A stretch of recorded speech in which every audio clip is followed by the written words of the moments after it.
Bismillahirrahmanirrahim. Assalamualaikum warahmatullahi wabarakatuh. Innal hamdalillah alladzi anzala as-sakinata fi qulubil mu'minin liyazdadu imanan ma'a imanihim. Ashhadu an la ilaha illallah wahdahu la syarika lah wa ashhadu anna Muhammadan abduhu wa rasuluhu la nabiyya wa la rasula ba'dah. Allahumma salli wa sallim wa barik ala sayyidina wa maulana Muhammad wa ala alihi wa ashabihi wa man sara ala nahjihi ila yaumil qiyamah. Allahumma 'allimna bima yanfa'una wanfa'na bima 'allamtana. Rabbana zidna ilma warzuqna fahma. Allahumma la sahla illa ma ja'altahu sahla wa anta taj'alul hazna idza syi'ta sahla. Amma ba'd. Ma'asyiral muslimin rahimani wa rahimakumullah.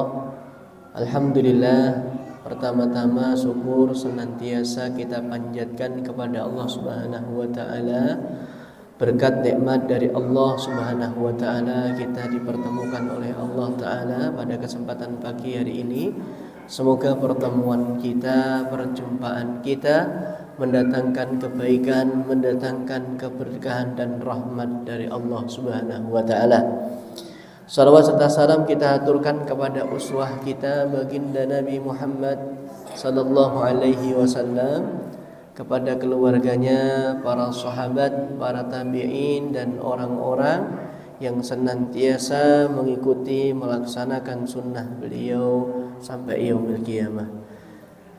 Jamaah yang dirahmati oleh Allah Subhanahu wa taala, setiap manusia, setiap kita pasti menginginkan memiliki kedudukan yang mulia, memiliki kehormatan, memiliki kemuliaan.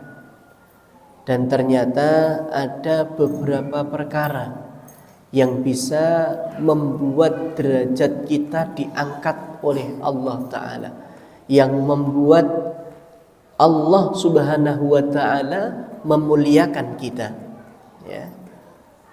Bahkan walaupun amalan kita tidak sebanyak amalan-amalan orang soleh, amalan ahlul ibadah, walaupun ilmu kita tidak sebanyak ilmunya orang-orang yang berilmu, para ulama, tapi ketika kita memiliki beberapa perkara, ya, beberapa karakter, maka hal ini akan dapat mengangkat derajat kita, ya.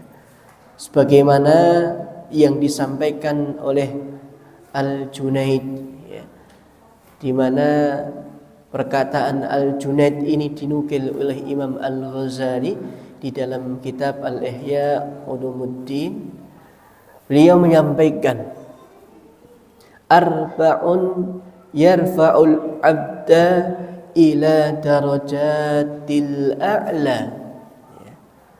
Ada 4 perkara di mana 4 perkara tersebut dapat mengangkat derajat seorang hamba ke derajat al-a'la, derajat yang lebih tinggi, ya. Wa in qalla amaluhu wa ilmu, walaupun amalannya sedikit, walaupun ilmunya juga sedikit, tapi dengan 4 perkara tersebut Allah akan angkat derajat kita, ya.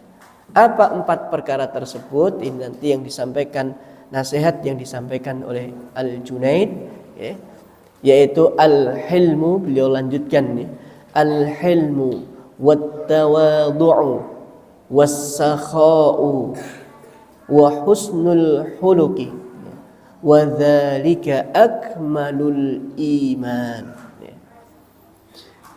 4 perkara yang disampaikan oleh Al-Junaid yang dinukil oleh Imam Al-Ghazali, ya.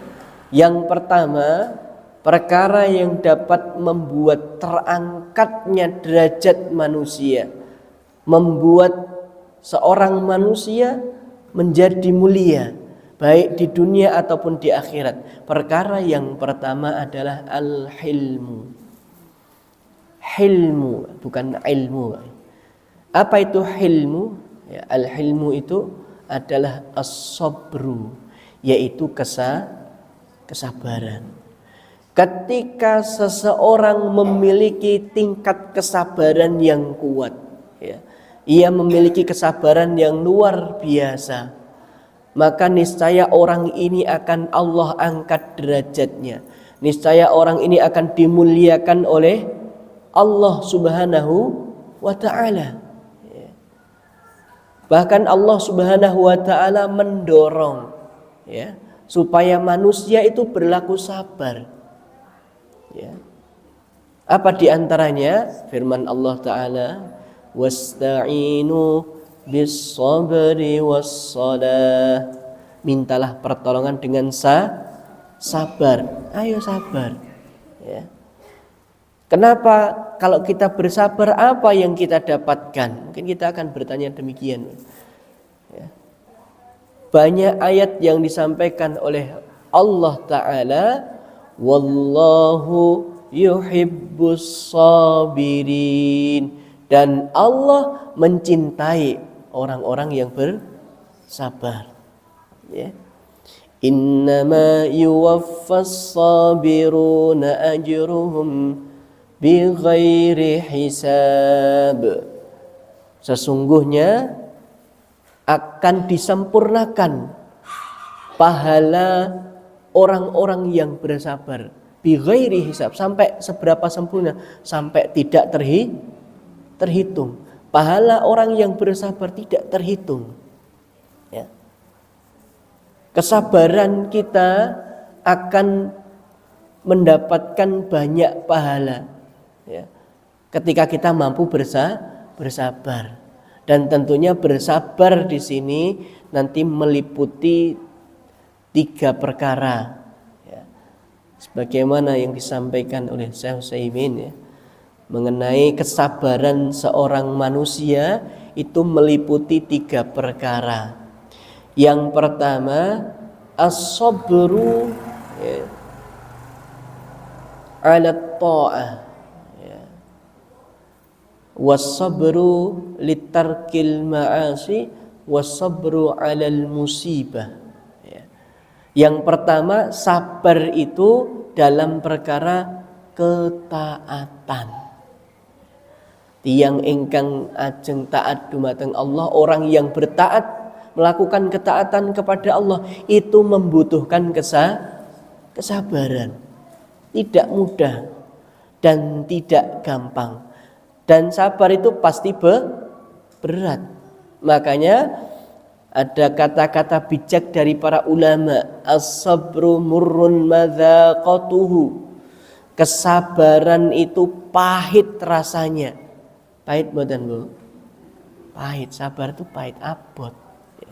As-sabru murrun madzaqatuhu wa aqibatuhu ahalla minal asali. Akan tetapi di balik kesabaran, wa aqibatuhu, di balik kesabaran, ahalla minal asali, Allah persiapkan sesuatu yang rasanya, kenikmatannya lebih manis daripada madu, ya. Apalagi kesabaran kita dalam ketaatan. Misalkan kita sabar dalam melaksanakan sholat subuh, pagi-pagi dingin kita mengerjakan sholat. Bahkan sebelum subuh kita sudah bangun, ya. Sebelum kita masak, ya, sudah bangun, menyiapkan semuanya. Sebelum itu kita sholat terlebih dahulu. Perlu kesabaran tidak? Perlu, ya. Bahkan melaksanakan seperti ini, misalkan majelis ilmu, ya, majelis zikir mengingat ayat-ayat Allah, ya. Di sini saja kita juga perlu kesabaran, kudu sabar, harus bersabar, ya. Kesabaran dalam ketaatan itu juga berat. Seorang wanita bersabar. Bersabar dalam hal apa? Bersabar dalam hal misalkan menutup aurat, kan begitu. Itu ketaatan kepada Allah. Kita sabar. Ya. Kalau menuruti hawa nafsu, pengennya ya, aurat ini kita, tapi tidak tahu, Pak. Seharusnya kalau secara akal sehat aurat itu ditutup atau ditunjuk-tunjukkan, Pak. Kalau secara akal sehat, Pak. Kalau seorang wanita, karena kenapa? Karena di dalam Islam itu wanita itu mulia. Ya. Di dalam Islam itu wanita itu sangat berharga, dihargai betul wanita itu. Bahkan misalkan seorang suami nanti akan dimintai pertanggungjawaban ketika wanita atau istrinya atau anaknya itu berada di dalam kemaksiatan. Suami dimintai tanggung jawab. Ya, ini kalau suami sadar, ya dia harus sadar diri sebenarnya. Artinya tindakan istri, suami akan dimintai tanggung jawab. Enak tidak, Bu? Ya enggak enak. Yang melakukan siapa? Yang dimintai tanggung jawab siapa? Walaupun si wanita sendiri itu juga dimintai tanggung jawab, tapi suami itu juga dimintai tanggung jawab. Makanya laki-laki itu ketika sudah mengucapkan akad ijab qabul itu bertanggung jawab, tidak hanya nafkahnya saja, tidak hanya mencukupi kebutuhan dunianya saja. Laki-laki bertanggung jawab fid dunya wal akhirah, dunia dan akhirat akan ditanya. Ya. Makanya ketika mungkin istrinya tidak berhijab, bukan berarti langsung disuruh pakai hijab gitu ya. Langsung dibungkus, ditali ya. Enggak. Terus gimana ya? Paling enggak diingatkan begitu. Ya. Semampu dia ingatkan ya. Itu tanggung jawab laki-laki dan tentunya perempuan, seorang wanita ya. Di antara bentuk ketaatan kita kepada Allah itu apa? Ya, menutup aurat. Kita menutup aurat itu bukan hanya sekedar melindungi kehormatan wanita, bukan, tapi bentuk kita taat kepada Allah dan Rasulnya. Ya, minimal kita banyak istighfar kalaupun belum siap menutup aurat. Kita perbanyak istighfar. Kenapa? Berarti ada perintah Allah yang kita tinggalkan. Ya, kita harus sadar diri, jangan dianggap perkara biasa, tapi termindset dulu atau berada di dalam pikiran kita bahwasanya saya tuh punya kewajiban harus menutup aurat. Hanya saja saya belum siap. Ya Allah, ampuni saya, kuatkan hati saya. Suatu saat saya akan menutup aurat saya. Itu. Nah, berada di atas ketaatan ini berat. Ya, berada di atas ketaatan itu sesuatu yang sangat berat. Makanya Allah Subhanahu wa taala untuk menghibur, untuk menguatkan ya, manusia agar tetap berada di dalam ketaatan, Allah kabarkan balasan-balasan yang akan didapatkan ketika seorang hamba itu taat kepada Allah. Ya. Bagaimana balasan seorang wanita yang betul-betul menutup auratnya, itu sudah pahala. Setiap dia menutup aurat itu artinya kita sadar, setiap kita menutup aurat berarti itu pahala. Karena apa? Kita menjalankan perintah Allah, dan sadar atau tidak ketika kita membuka aurat kita itu artinya berarti kita melakukan perbuatan dosa. Kenapa? Karena kita tidak taat kepada Allah. Ya, agar supaya kita sadar, mohon maaf ini agak kenceng karena biar sadar, termasuk orang yang sholat. Jangan dikira sholat itu hanya sekedar melakukan gerakan, melaksanakan kewajiban. Ketika orang meninggalkan sholat berarti dia melakukan kemaksiatan. Kan begitu? Disuruh tegakkan sholat, kerjakan sholat, dia diam saja. Itu pelanggaran tidak? Pelanggaran. Artinya ketika kita tidak usah nunjuk orang lain. Nasihat ini kami tujukan untuk diri kita masing-masing. Jadi karena kalau nunjuk itu bukan hak kita untuk menunjuk orang lain, justru malah kita mengingatkan mereka yang belum, misalkan kalau belum ya, kita mengingatkan, mengajak dengan cara yang baik begitu. Tapi untuk diri kita sendiri, tatkala kita meninggalkan sholat, ada satu saja waktu sholat yang kita tinggalkan, itu artinya kita bermaksiat kepada Allah Subhanahu wa ta'ala, termasuk dosa besar. Sebesar apa Ustaz? Sebesar orang-orang yang melakukan perzinaan, sebesar mereka yang minum minuman khamr yang memabukkan, sebesar mereka yang memakan harta riba, sebesar mereka yang melakukan pembunuhan. Siapa? Orang-orang yang meninggalkan kewajiban. Kan begitu. Kita harus sadar, oh berarti dosa besar Ustaz ya. Iya. Ya. Lah terus gimana Ustaz, saya belum siap. Perbanyak doa, diniati dulu. Ya, yang penting ada niat. Di mana ada niat, insya Allah ada jalan. Walaupun terkadang ada yang mengeluh. Ya. Apa keluhannya? Gimana kita mau menutup aurat? Jilbab ya harganya mahal, jubah harganya mahal, ya minimal 250, 300, 400, 500 jubah besar. Artinya sebenarnya semakin kita menutup itu ya biayanya besar. Kalau dari sudut pandang fashion ya berarti semakin bergengsi, Bu, karena bajunya semakin mahal. Jadi orang-orang yang menutup aurat itu bajunya semakin mahal, bergengsi kalau kita melihat dari sisi fashionnya. Walaupun kalau pengeluaran ya makanya kita memiliki pakaian secukupnya ya kita gunakan, tidak masalah. Jilbab, hal-hal yang sifatnya semacam itu kita prioritaskan, kita lebih utamakan. Bismillah, insya Allah Ustaz kita niat untuk terus menutup aurat semampu kami. Jadi ketika besok kita ditanya itu, kenapa tidak menutup aurat? Ya, suaminya dulu ditanya, kenapa kamu biarkan istrimu tidak menutup aurat? Kalau suami bisa menjawab, sudah kami ingatkan ya Allah, sudah kami ingatkan berkali-kali, ternyata memang dia tidak mau dan enggan perintah yang engkau perintahkan kepada mereka. Berarti kan tanggung jawab di hadapan Allah sudah selesai. Lantas apa? Baru nanti yang istri ini akan dimintai pertanggungjawaban, ditanyai kenapa tidak menutup aurat, begitu. Jadi bersabar di atas ketaatan.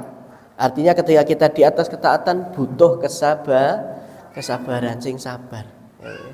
Kemudian selanjutnya kesabaran itu meliputi yang kedua, perkara yang kedua. Apa itu? Bersabar meninggalkan kemaksiatan. Karena secara hawa nafsu ya, innan nafsa la amaratum bisu. Secara hawa nafsu itu pasti nafsu ini mendorong kepada keburukan. Pengennya melakukan hal-hal yang tidak baik. Ya, kebiasaan tidak baik. Ya. Mungkin naudzubillah ya. Penjual kadang kami dapati, Bu, dan semoga tidak ada di sini, Bu ya. Kadang kami dapati ibu-ibu pakai jilbab. Ya, kita padahal simpati ya. Oh, yang jualan pakai jilbab. Waktu itu kalau tidak salah beli apa? Beli cabai kalau sama istri. Beli cabai yang di depan itu cabai-cabai yang masih seger. Yang di belakang cabai yang sudah mulai busuk, sudah layu, udah. Nah, kita tertarik mau beli satu yang jualan pakai jilbab. Biasanya hatinya lebih nyaman kan begitu. Memberi rezeki, insya Allah rezeki ini untuk kebaikan. Tidak mungkin minimal orang berjilbab kok foya-foya sak senenge de insya Allah tidak mungkin. Walaupun itu juga tetap mungkin kan begitu. Tapi bismillah, zahirnya seperti itu. Zahirnya baik ya. Walaupun di belakang kita tidak tahu, itu urusan mereka. Kita beli cabai sekian, kita tunjuk yang itu, diambilkan hanya sedikit, diambilkan yang depan. Setelah itu yang sisanya lebok ya. Padahal kita beli karena melihat satu pakai jilbab, dua memang kondisinya sangat menyenangkan kan gitu. cabenya, lomboknya itu masih seger, makanya dibanding yang lain bagus yang ini kan begitu. Kita beli karena ini masih baik. Kalau memang yang disajikan yang tadi sudah mulai layu, sebagian sudah busuk, ya tidak mungkin mau kan begitu. Kita pengennya yang baik, dalam kondisi baik. Nah kok seperti itu, dan usianya sudah tua ya kan, kadang begitu. Kadang ada perasaan males beli orang yang sudah tua, jualannya sudah tua, karena kadang sak geleme dewi, sesuka hatinya ngasih gitu. Padahal kita beli ya pengen yang baik, dan tidak cuma sekali, beberapa kali seperti itu. Kalau kita punya kebiasaan yang tidak baik, itu kan kebiasaan yang tidak baik, berarti kan mengecewakan orang lain. Padahal yang disajikan yang di situ kok yang dijual yang di sini seperti salak misalkan, yang di depan yang baik-baik, bareng diwadahi, ya sini cuma yang bagus, sisanya taruh yang sudah sekian hari mau busuk gitu. Ketika kita memiliki kebiasaan seperti itu, semampu kita ditahan, kita tinggalkan kemaksiatan. Hal itu kemaksiatan. Kan kita tahu, oh ini kemaksiatan. Kenapa kemaksiatan? Karena saya bertransaksi dengan cara yang tidak baik. Kenapa tidak baik? Karena mendolimi orang lain. Dan kita ingat pesannya Rasulullah atau kaulnya para ulama, may yazra yahsud, ya. Barang siapa yang menanam pasti akan menuai. Orang yang menanam pasti akan menuai. Artinya ketika kita berbuat tidak baik ke orang lain, suatu saat akan mendapati tuaiannya, hasilnya, kan begitu. Ketika bayangkan, misal kita berbicara penjual, ya, penjual ketika dia dengan tindakan seperti itu, kira-kira saya tadi yang beli besok balik lagi ya, tidak akan kembali. Kenapa orang tidak berpikir seperti itu, kan begitu? Ketika dia berbuat curang, kenapa tidak berpikir kalau saya berbuat dolim, kalau saya tidak sesuai dengan akad antara din santing ridho ini, nanti akan merugikan saya sendiri. Ya, misalkan jualan harganya di-up-kan ngeprok, Pak ya. Harga normalnya 10.000 dijual sampai 25. Kira-kira besok balik enggak, Pak? Enggak balik. Artinya tindakan buruk kita itu sebenarnya kalau para trainer itu biasanya, trainer dalam bisnis itu bentuk bunuh diri secara perlahan. Usaha kok ada unsur yang tidak baik, itu sebenarnya menggali kuburnya sendiri. Ya karena di dalam Islam konsepnya juga demikian. Barang siapa yang berlaku buruk atau setiap keburukan itu pasti akan Allah berikan jaza, balasannya. Yang kita tanam itu keburukan, ya, maka keburukan yang akan kita dapatkan. Tapi ketika yang kita tanam itu adalah kebaikan, kita berlaku baik kepada tetangga kita, saudara kita, keluarga kita, walaupun kadang dia tidak baik dengan kita tetap berlaku baik, karena prinsip kita, yo sing nandur mesti unduh. Walaupun dia jahat sama saya, insya Allah kalaupun saya tetap baik sama dia, kebaikan yang akan saya dapatkan, saya akan dapatkan kebaikan, ya. Dan seperti itu seterusnya. Nah, ketika kita meninggalkan kemaksiatan, ya, ketika kita meninggalkan kemaksiatan, maka di situ memerlukan kesabaran, karena maksiat itu biasanya sesuai dengan hawa nafsu, ya. Perkara yang kedua tadi sabar untuk meninggalkan kemaksiatan. Yang ketiga, sabar di dalam menerima ujian atau musibah. Ujian atau musibah ini jangan hanya digambarkan kita tertimpa alangan, atau ada sepeda motor hilang, atau tertimpa musibah rumah roboh. Tidak hanya seperti itu. Musibah itu juga termasuk diantaranya masalah yang kita hadapi, menghadapi keluarga, ya, dari pasangannya, anaknya, mungkin kalau sudah punya cucunya, itu musibah. Nah, kita bersabar ketika kita tertimpa musibah. ya. Dan musibah ini musibah yang sifatnya umum. La tusibannal ladzina zalamu minkum khassah. Ya. Fitnah atau ujian itu tidak akan hanya menimpa kepada mereka orang-orang yang berlaku zalim. Tapi fitnah atau ujian, cobaan itu juga akan menimpa apa? Menimpa semuanya, baik dia soleh ataupun ahli maksiat. Ketika Allah murka ya atas kemaksiatan yang dilakukan oleh hambanya, maka Allah akan timpakan sebuah fitnah, sebuah musibah kepada seluruh makhluknya di wilayah tersebut. Makanya di dalam Islam ya, kadang ada orang diingatkan, misalkan dia berbuat kemaksiatan, kita ingatkan, Mas, Pak, tidak usah mengadakan hal-hal yang mengundang kemaksiatan, ya, misalkan koplonan. Ngertos koplonan, weh? Ketika koplonan itu yang datang siapa? Coba saat ini kan tesih seger, weh. Pikiran masih segar. Coba kita pikir, uang 5 juta sampai 10 juta kita gunakan untuk hal-hal yang berjalan sekitar 1 sampai 2 jam, ya kan? Setelah itu ya sudah, uang hangus. Bisa jadi di tengah perjalanan, ya, ketika kita mengundang hal-hal yang berbau maksiat, dipertontonkan auratnya, ya. Kalau kita tanya ibu-ibu, rela ndak bapak-bapaknya melihat aurat orang lain, wanita lain? Rela ndak? Ya sebenarnya seharusnya tidak rela loh, Pak. Pok kan gitu. Ya. Makanya di dalam Islam hal semacam itu dicegah.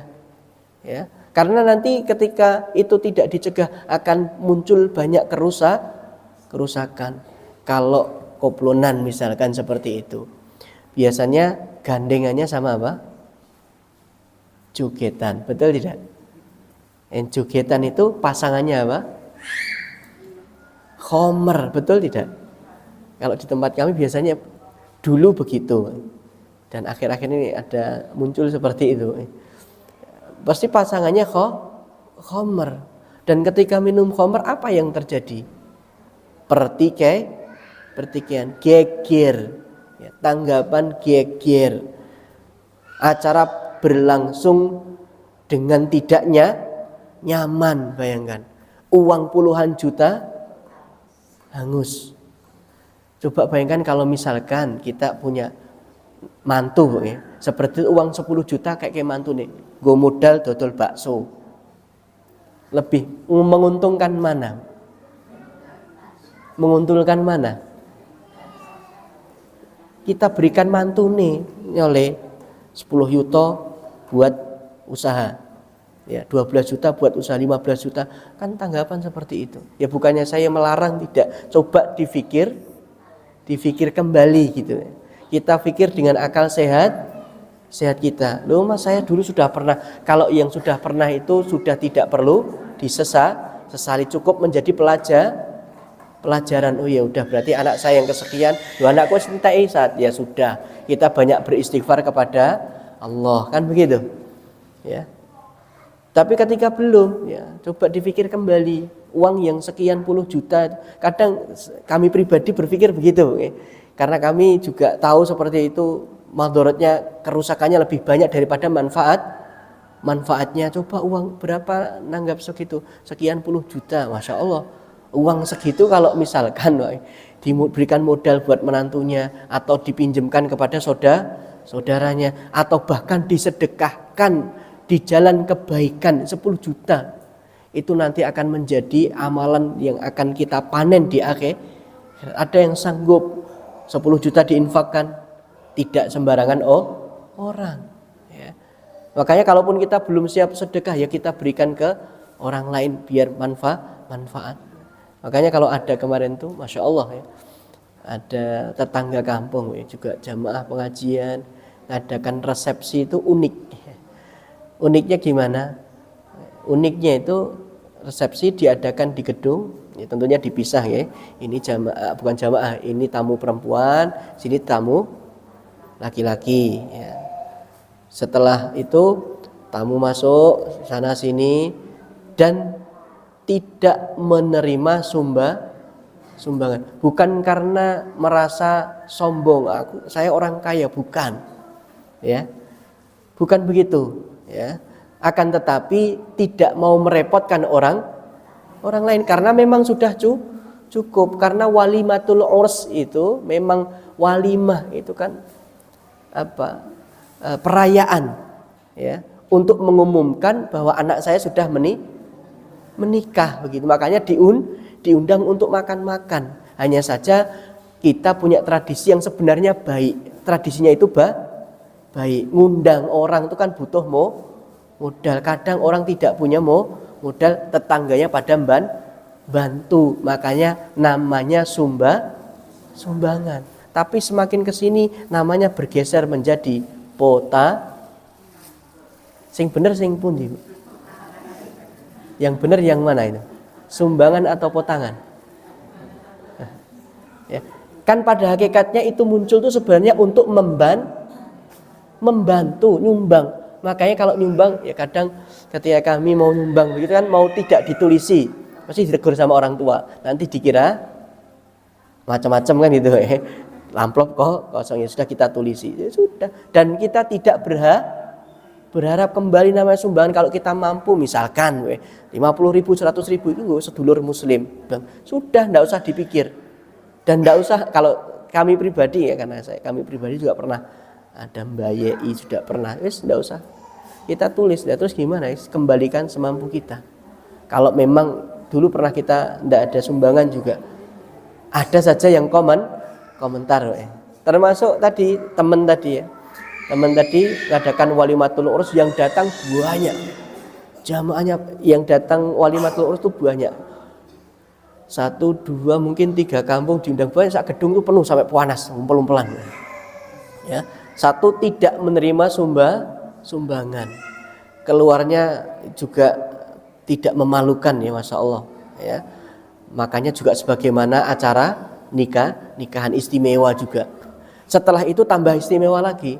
Di akhir season itu ada setelah tausiah, wejangan untuk manten anyar atau manten yang baru atau manten lama, wejangan disampaikan. Setelah itu acara terakhir sebelum penutup itu ada door prize.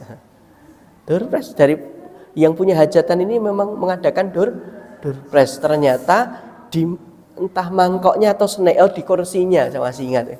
Di kursinya, di bawah kursi silakan dilihat ada nomornya. Kalau di bawah kursi ada nomornya, silahkan diambil, dibawa ke depan, akan kami tukar dengan hadiah. Dan hadiahnya luar biasa, ada kipas angin, ada magic chair, ya. Sing jagong seneng atau seneng banget. Datang tidak nyumbang, ya, pulang dapat hadiah, ya, pasti seneng, ya. Dan kalau mampu orangnya seperti itu, bagus. Memberikan contoh karena dia berarti kita juga tidak harus seperti itu, ya. Tidak harus seperti itu, ya. Ya. Tapi kalau bisa mampu seperti itu, orang mampu ya kayak gitu. Justru kita malah membuat enggak usah kita kadang kan kalau saya dengar Bapak Ibu atau di masyarakat itu kan pengennya wah gitu. Apa yang kita harapkan dari wah? Setelah dipuji 1-2 hari selesai, bahkan malah dicacat kan gitu. Orang punya hajatan itu ada saja orang yang mencacat. Benar saja dicacat, apalagi salah. Ada paduan entek wae. Makanya justru ketika kita sanggup, misalkan tadi uang 10 juta, 5 juta buat door prize, nanti tidak usah nyumbang, kita mampu insya Allah. Bukan kemaki, tidak mau membebani dan menyusahkan tetangganya, ya. Bukan sombong, Bu. Kita bukan kok tidak mau nyumbang, kok kemaki kayak sumbangan ragelem, ya misalnya tak tompor tak baliknya siap ora, Kan gitu, Bu. Tompo ora baleke siap ora? Ya kose. Masih gitu kan? Ya, makanya namanya potangan, ya. Nah, jamaah yang dirahmati oleh Allah Subhanahu wa taala, ya, ketika kita mendapatkan sebuah musibah, di situ musibah itu muncul kadang karena tindakan manusia, kemungkaran yang dilakukan, ya, sehingga Allah murka, sehingga Allah turunkan musibah, ya. Makanya di dalam Islam itu ada syariat namanya amar ma'ruf nahi mungkar. Amar ma'ruf itu mengajak kepada kebaikan, misalkan seperti ini, atau jenengan kita satu person itu namanya juga mengajak kebaikan. Yu mboten sangoten niku yu. Kan penake ngeten misalnya. Itu termasuk mengajak kepada kebaikan, dan yang mengajak itu diterima atau tidak sudah mendapatkan pahala. Yang kedua, nahi mungkar. Ini yang lebih berat. Apa itu? Mencegah kemungkaran. Berat tidak? Berat. Ada orang minum khamr, didatangi, malah ternyata jadi masalah. Bahkan dulu pernah, ya, mas kami sendiri, ketika ada orang gerombol ada khamr, diingatkan, jangan minum khamr di kampung. Kita tuh punya generasi muda, anak-anak yang masih kecil. Kalau yang disaksikan orang-orang yang minum khamr generasi seperti ini, besok jadinya anak-anak muda, anak-anak kecil ini seperti apa? Banyak dikasih tahu, diomongin bubar gitu kan. Ternyata bubar itu ada yang pulang ngambil sajam, senjata tajam. Kalau enggak pedang, arit, diambil pulang, nyari orang yang mengingatkan tadi. Waktu itu yang ingatkan mas saya yang nomor 2. Mau didatangi, akhirnya alhamdulillah enggak jadi, ya. Sing maju juga kalau bahasa kita wani-wani angas.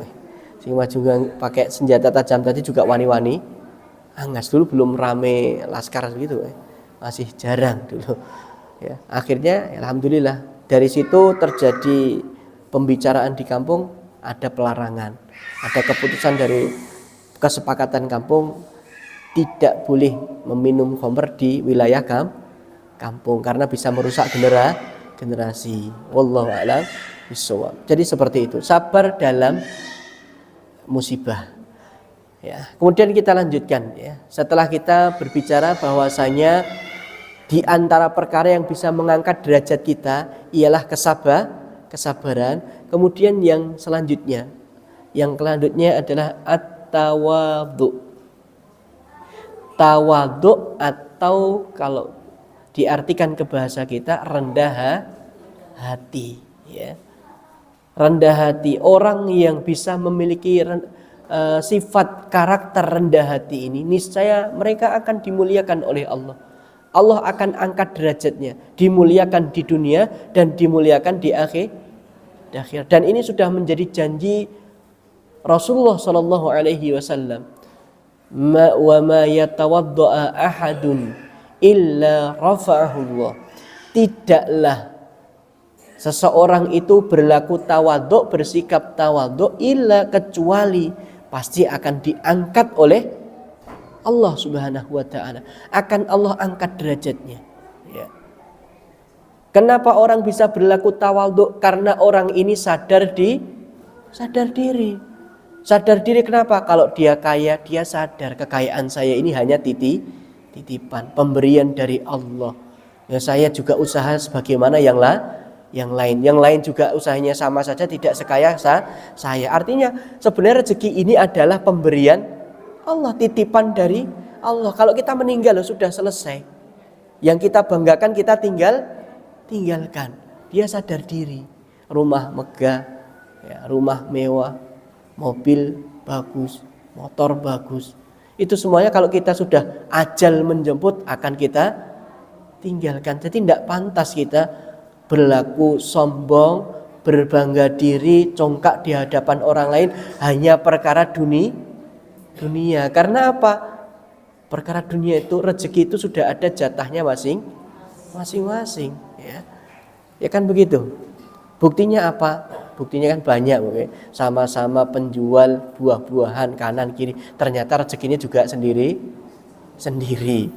Sama-sama pekerja, misalkan ada di tempat kami, sama-sama bekerja di pabrik, pekerja pabrik, ya, pekerja pabrik yang normalnya gajinya juga tahu sendiri, UMR, padahal punya anak, pembiayaan juga lumayan.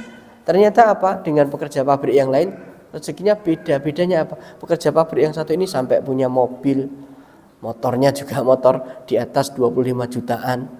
Padahal cuma pekerja pabrik, karyawan pabrik. Ternyata rezekinya sendiri dari arah yang tidak disangka ada.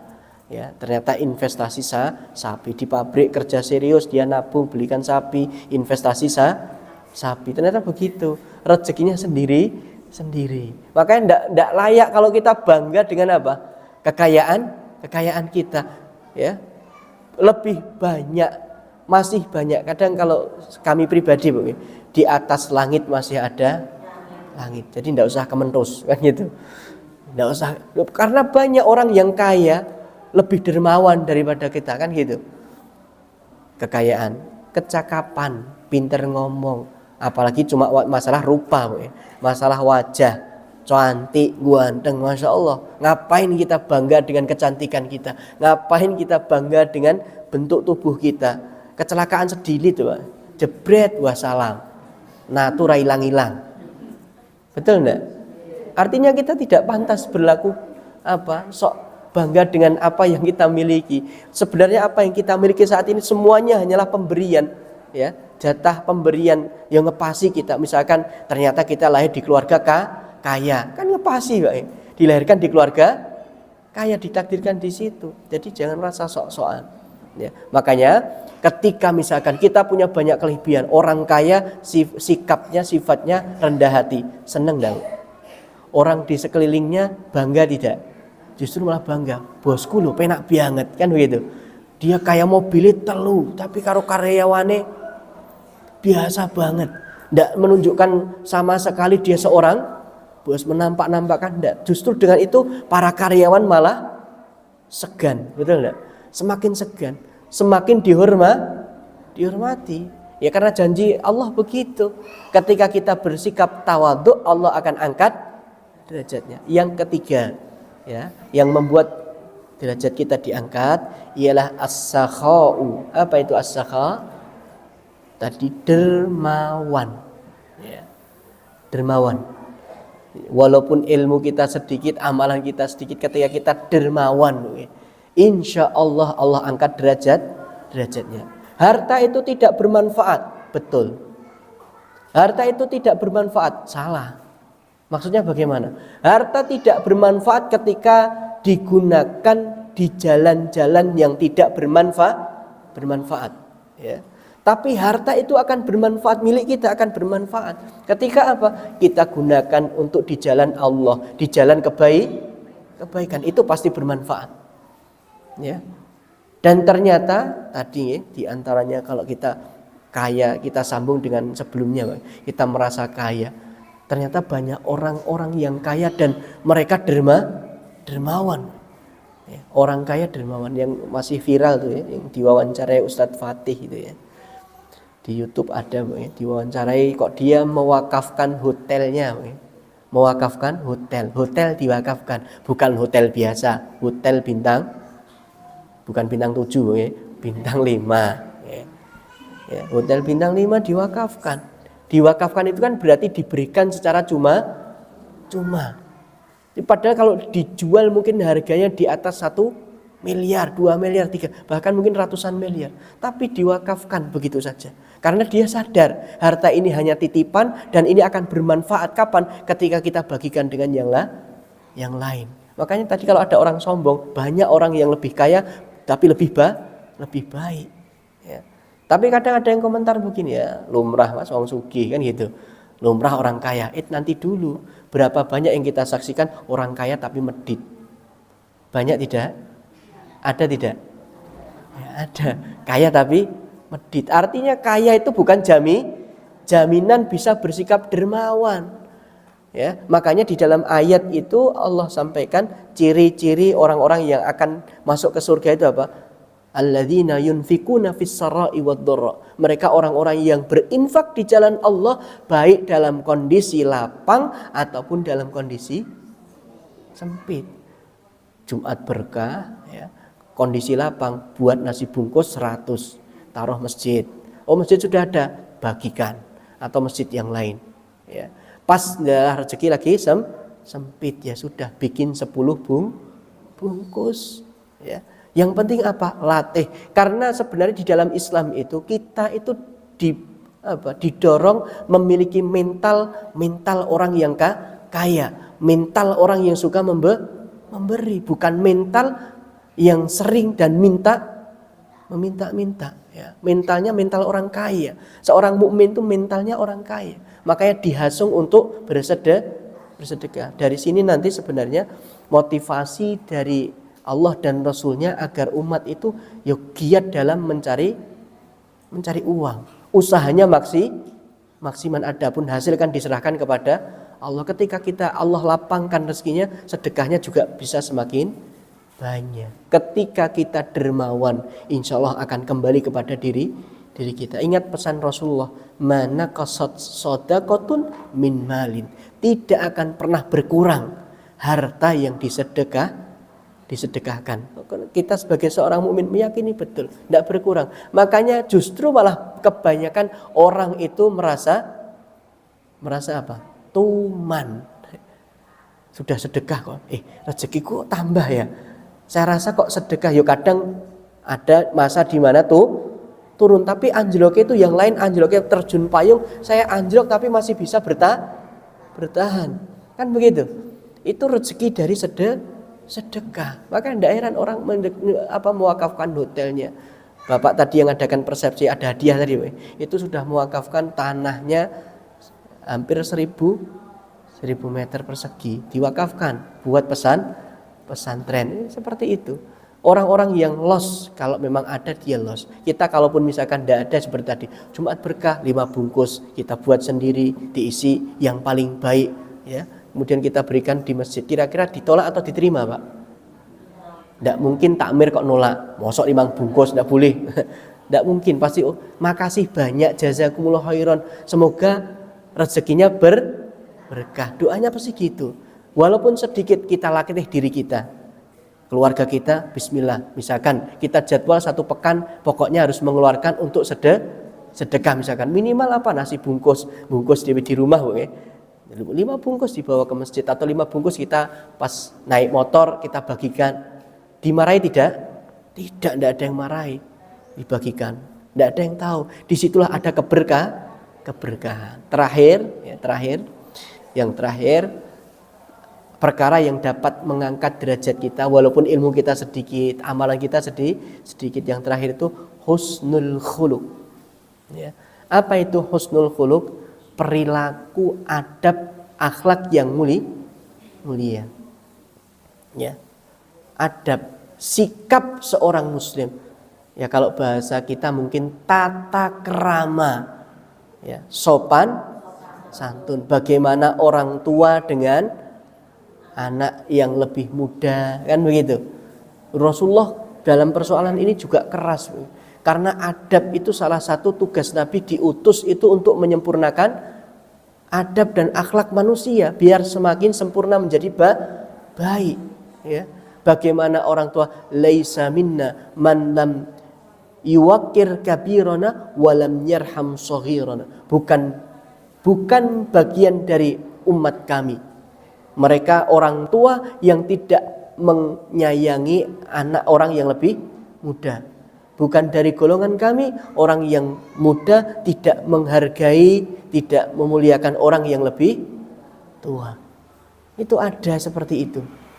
Bagaimana akhlak, adab antara laki-laki dan perempuan itu juga diatur di dalam Islam. Jadi tidak sembarangan, asal-asalan. Ya. Antara laki-laki dan perempuan sakarepe dhewe tidak. Di situ ada tata krama. Semakin baik adab kita, semakin baik harga diri kita. Betul tidak? Makanya para ulama itu menyampaikan kullu syai'in idza katsura rakhusa illal adab. Segala sesuatu itu Kalau banyak jumlahnya, harganya semakin murah. Kan begitu. Musim mangga, sebelum musim mangga mungkin mangga agak mahal, tapi semakin musim ya harganya biasa-biasa saja, semakin murah. Nah, segala sesuatu itu semakin banyak semakin murah. Illal adab, kecuali satu. Apa itu? Adab. Ya. Adab, akhlak kita, perilaku kita semakin baik, insya Allah Allah akan semakin mengangkat derajat kita. Wallahu a'lam bishawab. Semoga apa yang kami sampaikan ini bermanfaat ya. 4 perkara yang bisa mengangkat derajat kita di dunia dan mengangkat derajat kita di akhirat. Makanya di dalam akhir dari ucapan tersebut wadzalika akmalul iman. Ketika 4 hal itu ada, itulah kesempurnaan iman begitu. Satu apa tadi? Sabar. Kemudian yang kedua al-hilmu, sabar. Yang kedua tawadhu. Kemudian yang ketiga dermawan, ya. Yang keempat ya, berperilaku yang baik atau berakhlak yang mulia. Itu kalau kita biasakan pada diri kita, anak kita, insya Allah mereka akan mulia. Ya, wallahu a'lam bishawab. Kalau ada kurang dan lebihnya, kami mohon maaf yang sebesar-besarnya. Mungkin sebelum kami akhiri ada yang ditanyakan? Ada yang ditanyakan? Tidak ada. Kalau tidak ada, semoga hal ini bermanfaat. Billahi taufiq wal hidayah, waridho wal inayah. Assalamualaikum warahmatullahi wabarakatuh.